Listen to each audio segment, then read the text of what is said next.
ओम नमः शिवाय। मैं हूं ज्योतिर्विद पंडित दीपक दुबे और उपस्थित हूं आपके साथ नए वर्ष अर्थात 2021 का सारांश स्वरूप राशिफल लेकर। सबसे पहले अपने सभी दर्शकों को नव वर्ष की ढेर सारी शुभकामनाएं।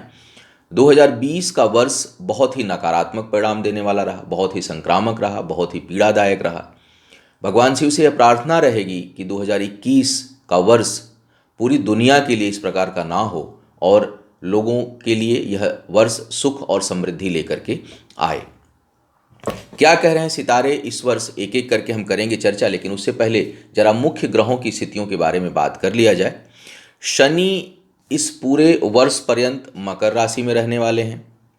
इसके साथ गुरु की यदि बात किया जाए, देवगुरु बृहस्पति के, तो वर्ष के प्रारंभ में यह मकर राशि में रहेंगे, लेकिन यह 6 अप्रैल से कुंभ में, फिर वहाँ वक्री मार्गी होते हुए 24 सितंबर तक वहीं रहेंगे और पुनः मकर में, और फिर अंत में 21 नवंबर को मकर कुंभ राशि में जाएंगे। अर्थात गुरु थोड़ा सा इस बार अस्थिरता देने का प्रयास करेंगे। जहाँ जहाँ गुरु का अधिक प्रभाव होगा वहाँ पर, उसकी चर्चा जब बृहस्पति की बात करेंगे अलग से तब करेंगे।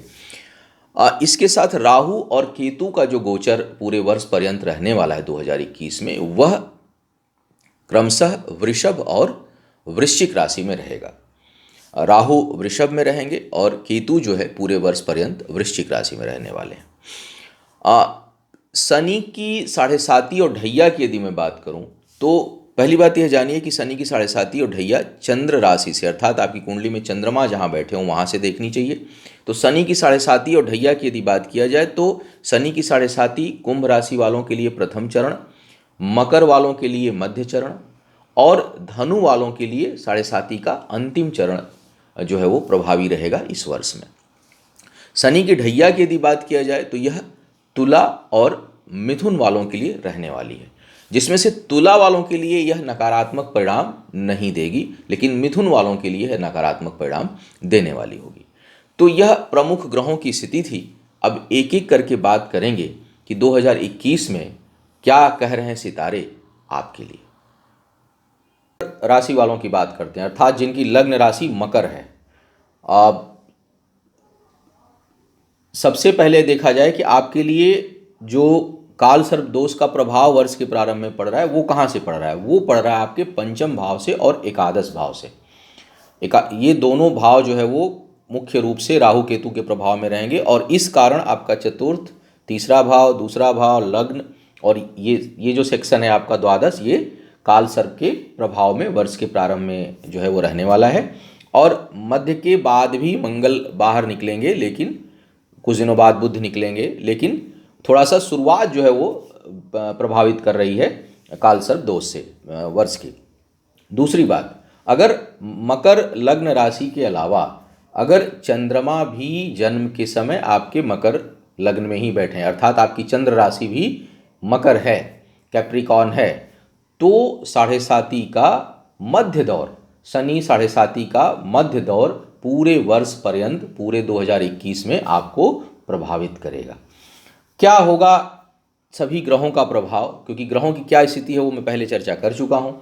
किस प्रकार इनका प्रभाव रहेगा इस वर्ष में, एक एक करके कैरियर, फाइनेंस, वैवाहिक जीवन, स्वास्थ्य, संतान, शिक्षा, इन सब चीज़ों पर, और कोई चीज़ बड़ी, कोई चीज़ जो दिखाई दे रही है उसका पूरे वर्ष में किस तरह का उपचार और सावधानी आप बरतें, इस पर चर्चा हम करेंगे। सबसे पहले बात कर लीजिए कैरियर के दृष्टिकोण से यह वर्ष किस प्रकार का संकेत दे रहा है। सबसे जो इस वर्ष में जो सबसे बढ़िया सेक्शन है आपके लिए, अगर मैं जीवन के हर क्षेत्र की बात करूं और दशा अंतर्दशा यदि किसी खराब ग्रह की नहीं चल रही है, जन्म कुंडली बेहद कमजोर नहीं है, तो यह वर्ष कैरियर का है, यह वर्ष उत्थान का है, यह वर्ष जबरदस्त प्रभाव देने का है। इस वर्ष में पदोन्नति, पद प्रतिष्ठा में वृद्धि, परिश्रम का परिणाम। हम लोग कई बार जूझते रहते हैं, मेहनत करते रहते हैं, लेकिन हमको अपने परिश्रम का परिणाम नहीं मिलता। तो परिश्रम का जो भी आप मेहनत करेंगे या पहले किए होंगे, उसका भुगतान जो है वो प्राप्ति होने वाली है। पहले की भी इन्वेस्टमेंट की प्राप्ति होने वाली है मेहनत के, और वर्तमान में भी जो आप मेहनत करेंगे उसकी प्राप्ति होने वाली है। लगभग पूरे वर्ष पर्यंत, क्योंकि शनि की स्थिति जो है वो लगभग मतलब जैसे होता है कि भाई कोई ग्रह अपनी किस स्थिति में है, तो लगभग यह सर्वोच्च स्थिति में कैरियर के दृष्टिकोण से इस समय बना हुआ है, क्योंकि लग्नेश है, लग्न में है, उच्च दृष्टि जा रही है 10वें भाव पर, तो कम से कम कैरियर के लिए तो इन्होंने बहुत कुछ आपको देना है। 7.5 का मध्य दौर है। अब देखिए, कई लोग कहते हैं मुझे तो 7.5 था, नहीं फर्क पड़ता। क्यों नहीं फर्क पड़ेगा? अगर अब इस ये 7.5 आपको देने वाली हो जाएगी, यह 7.5 आपको नुकसान नहीं करेगी। करूंगा जब 7.5 के ऊपर एक अलग से वीडियो देने वाला हूँ। लेकिन शनि यहाँ पर आपके लिए अगर चंद्र राशि भी है तब तो पूछिए मत, बिल्कुल नुकसान नहीं होने वाला है। चंद्र राशि जब कुछ और होगी तब थोड़ा बहुत डिस्टर्बेंस क्रिएट होगा, लेकिन मकर लग्न के जातकों के लिए यह वर्ष कैरियर का है, उत्थान का है, पद प्रतिष्ठा की प्राप्ति का है, परिश्रम के परिणाम को प्राप्त करने का है और उन्नति का है, सामाजिक प्रतिष्ठा का है। आय प्रचुर मात्रा में रहेगी। केतु भी बैठे हुए हैं वृश्चिक राशि के, और वर्ष के प्रारंभ में तो शुक्र भी रहने वाले हैं। वर्ष का जब प्रारंभ हो रहा है तो दशमेश भी हैं वहाँ पर, अर्थात आय के लिए महत्वाकांक्षा बढ़ेगी, आय प्राप्ति के लिए बहुत अधिक प्रयास बढ़ेगा और उसका परिणाम भी आएगा। अब केतु क्या करते हैं? केतु प्यास बढ़ाते हैं किसी चीज़ की, जिस भी भाव में होंगे उससे संबंधित प्यास बढ़ा देंगे, जरूरत से ज़्यादा बढ़ा देते हैं, बहुत तेज प्यास लगती है। धन के स्थान पर है, आय स्थान पर आय को लेकर के बहुत अधिक जो है वो आप प्रयास करेंगे, बड़ी प्यास रहेगी, और इनकम और इनकम और इनकम। लेकिन एक आपके लिए अच्छी, अब ये कई बार अगर खाली केतु रहे और लग्न संतुलित ना हो तो यह जो है वो दुर्दांत टाइप का, मतलब एकदम जैसे कि आदमी 24 घंटे खाली पैसे के, आप देखते होंगे कई लोग पैसे को लेकर एकदम से पागल जैसी स्थिति रहती है, बस कहीं से सुबह से शाम तक जैसे आदमी को नशा हो वैसे पागलपन रहता है। लेकिन आपके साथ ऐसा नहीं होगा। क्यों नहीं होगा? क्योंकि शनि लग्न में बैठे हैं, और शनि ही नहीं बैठे हुए हैं, नीच के गुरु भी बैठे हुए हैं। तो ये क्या करते हैं कि देंगे, खूब इच्छा शक्ति देंगे, लेकिन आपके व्यवहार को नहीं बदलेंगे, आपको संतुलित भी रखेंगे। तो जैसे मैंने कहा कि कुछ राशियां हैं जो इस साल बड़ी अच्छी कैरियर के मामले में गेन करने वाली हैं, उसमें से एक मकर लग्न है। मकर लग्न में 7.5 का मध्य दौर रहने के बावजूद प्राप्ति बहुत अच्छी होने वाली है और विचारों में शुभता भी रहेगी। गुरु वक्री मार्गी भले हों, लेकिन शनि और गुरु की युति सन्यासी टाइप का योग बना देती है। आदमी जल में रहकर जल से प्रभावित नहीं होता। आप धन के लिए लालायित रहेंगे, लेकिन धन आपके सर चढ़कर नहीं बोलेगा। पैसा आएगा, प्राप्ति होगी, पद प्रतिष्ठा होगी, लेकिन पागल नहीं होंगे उसकी वजह से, बल्कि और डाउन टू अर्थ होंगे। देश, समाज, दीन दुखियों की मदद करने की भावना आपके अंदर बहुत अधिक रहेगी। एक और बात बताऊं आपको, बड़े अच्छे आपको पथ प्रदर्शक मिलेंगे, आपको ज्ञान देने वाले बड़े अच्छे लोग मिलेंगे। अच्छे, ये भी सौभाग्य से होता है, मतलब बहुत जिसका सौभाग्य होगा उसको अच्छे मार्गदर्शक मिलते हैं जीवन में। तो यह वर्ष जो है आपके लिए इस दृष्टिकोण से काफ़ी बेहतर जा रहा है। तो कैरियर के लिए भाई मैं जो है वो 100 में से लगभग 100 नंबर दूंगा कैरियर के दृष्टिकोण से इस वर्ष को। पुनः कहूँगा, कई बार लोग बाद में देखता हूँ कमेंट्स आते हैं, दशा अंतरदशा कोई बेहद खराब ग्रह की नहीं हुई इस दौरान, और कुंडली बहुत कमज़ोर नहीं है, हालांकि तब भी कुछ न कुछ प्राप्ति होगी। कुंडली भी बहुत खराब होगी या आपकी दशा अंतरदशा भी बेहद खराब होगी, तब भी कुछ न कुछ बेहतर परिणाम, कुछ शुभता, समस्याओं से निकलने की क्षमता यह वर्ष आपको देने वाला है। दूसरे सेक्शन में आते हैं वैवाहिक जीवन, प्रेम संबंध को लेकर के। यहाँ गड़बड़ है, यहाँ समस्या है। बृहस्पति विवाह के कारक हैं। बृहस्पति के जब हैं उनकी लग्न में बैठे हैं, जब 7वें भाव पर उच्च दृष्टि जा रही है, उसके तो आपके लिए विवाह का योग तो बनेगा, बहुत से लोगों का विवाह भी होगा। लेकिन परिस्थिति जन्य, वैचारिक या किसी कारण से, परिस्थिति जन्य में हो सकता है जैसे शादी हुई, नौकरी कहीं लग गई किसी की, जीवन साथी की, पति की पत्नी की, दूरी का योग है, आपस में उतनी नज़दीकियां नहीं रहेंगी, कहीं न कहीं दूरी बनेगी आपके लिए। दूसरा, अगर वैवाहिक जीवन में थोड़ी कटुता है तो जब बृहस्पति हटेंगे अप्रैल में, मेरे ख्याल से अभी उस पर ध्यान नहीं दिया है मैंने, लेकिन मध्य में एक समय आएगा जब बृहस्पति कुंभ में जाएंगे, वक्री होंगे, मार्गी होंगे, तो थोड़ा वैवाहिक जीवन, और शनि की जब दृष्टि जाती है मकर लग्न में शनि बैठे हों और 7वें पर दृष्टि जाती है चंद्रमा पर, तो वैवाहिक जीवन में कुछ न कुछ वैचारिक मतभेद, कटुता उत्पन्न होती है। गुरु की दृष्टि 5वें भाव पर भी जाएगी, वो भी शत्रु दृष्टि हो रही, क्योंकि वृषभ राशि पर जाएगी, शुक्र की दृष्टि पर जाएगी, राहु बैठे हैं, गुरु चांडाल का प्रभाव बनेगा पंचम पर, तो कहीं ना कहीं प्रेम संबंधों में जबरदस्त वैचारिक मतभेद होने की संभावना है। अचानक आकर्षण होगा, अचानक आकर्षित होंगे, अचानक मन हट जाएगा। वैवाहिक जीवन में भी कहीं ना कहीं आप लोग देखेंगे कि कुछ ट्विस्ट और कुछ उतार चढ़ाव रिश्तों में आने की संभावना है। विवाह का योग बन रहा है अविवाहित लोगों के लिए वर्ष के प्रारंभ में और वर्ष के अंतिम भाग दोनों में ही, नवंबर तक, उधर अक्टूबर नवंबर में अगर मुहूर्त उधर रही, और इधर जो है वो अप्रैल तक विवाह का योग, प्रबल योग जो है वो बनेगा आपके लिए। शिक्षा की बात की जाए, शिक्षा के दृष्टिकोण से भटकाव का समय है।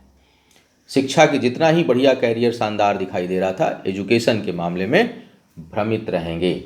एक साथ कई चीज़ों को करने का प्रयास होगा, एक चीज़ पर लंबे समय तक स्थिर नहीं रहेंगे। हो सकता है आपने एडमिशन लिया, 2 महीने बाद कहेंगे कि नहीं अब तो साइकोलॉजी नहीं, अब तो हमको जो है वो हिस्ट्री पढ़नी है। तो इस तरह की बुद्धि जो है वो हो सकती है उत्पन्न। और एक जगह टिक करके, एक विषय पर टिक करके, एक काम में लग करके करने की प्रवृत्ति नहीं रहेगी, हड़बड़ाहट रहेगी, बेचैनी रहेगी, बहुत जल्दी परिणाम प्राप्त करने की इच्छा होगी। इस कारण परिणाम आपके अनुकूल नहीं आएंगे, कुछ न कुछ दिक्कत महसूस होगी।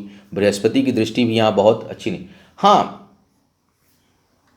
जो कुछ लोग ऐसे होते हैं जो टेस्टिंग करते हैं काम की, सुपरविज़न, मतलब फाइनली ये चीज़ जैसे ये बना है तो ये बन गया कि नहीं, तैयार हो गया कि नहीं। अगर आपका इस तरह का काम है तो ज़बरदस्त उसमें आप परिणाम देंगे। क्यों देंगे? क्योंकि कमियां बड़ी तेज़ दिखाई देंगी आपको।